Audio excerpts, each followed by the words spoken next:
So how do you get rid of doubt while manifesting? There is this idea in manifestation that when you get negative thoughts or doubts, that you affirm against it.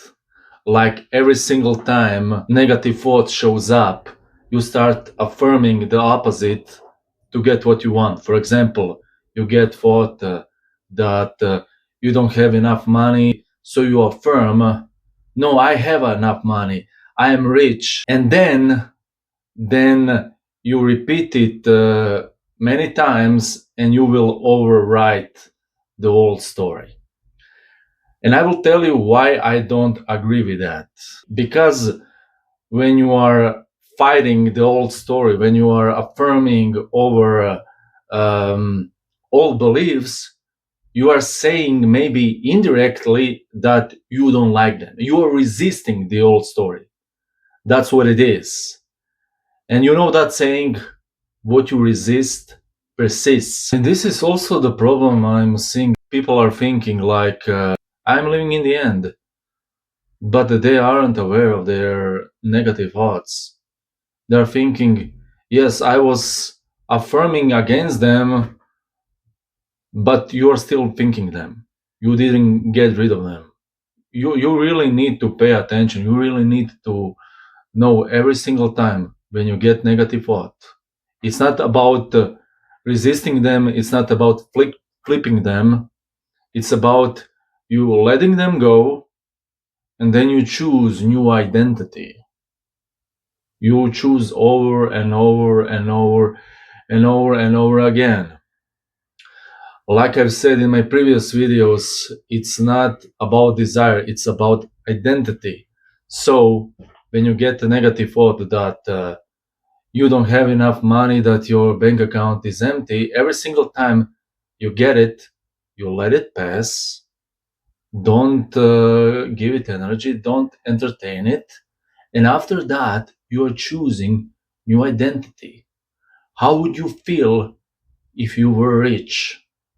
You would feel abundant, you would feel secure, you would feel free.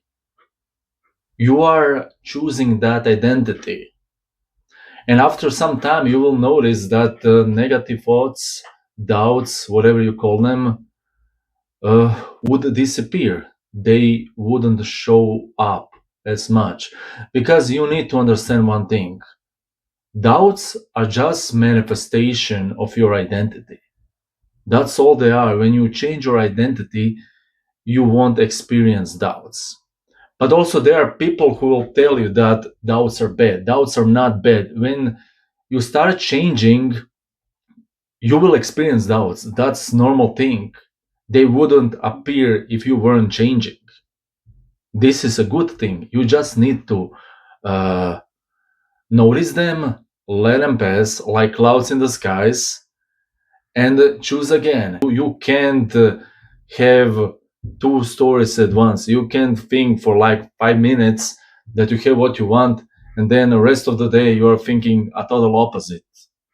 And many times you won't be even aware of it. You won't be aware that you are doing it. And this is the biggest problem, because you need to be self-aware all the time. There are people who will tell you, I had negative thoughts or I had doubts, but I still manifested. Yes, maybe you had negative thoughts, but you weren't identifying with them. This is important. You can have fleeting thoughts about anything. I can say right now that I'm not in my room recording a manifestation video. That would be quote unquote negative thought. But isn't it? I am in my room recording a manifestation video, but I'm not identifying with that thought. This is the difference. You can have how many negative thoughts you want to have, it doesn't matter, but it's important for you to not identify with them, because only thoughts you're identifying with can manifest, not other thoughts. And this is really important for you to know. And when you realize that, you won't be so stressed. Oh, I must flip every thought. I can have negative thoughts. No, you can have them. Just let them pass. They are not important to you. Just focus on the identity of being a person that you want to be. And when you get to that knowing that it will happen, that is all that matters. And this is all for this video, guys. If you have any questions, you can ask them in comments. And like always, thanks for watching.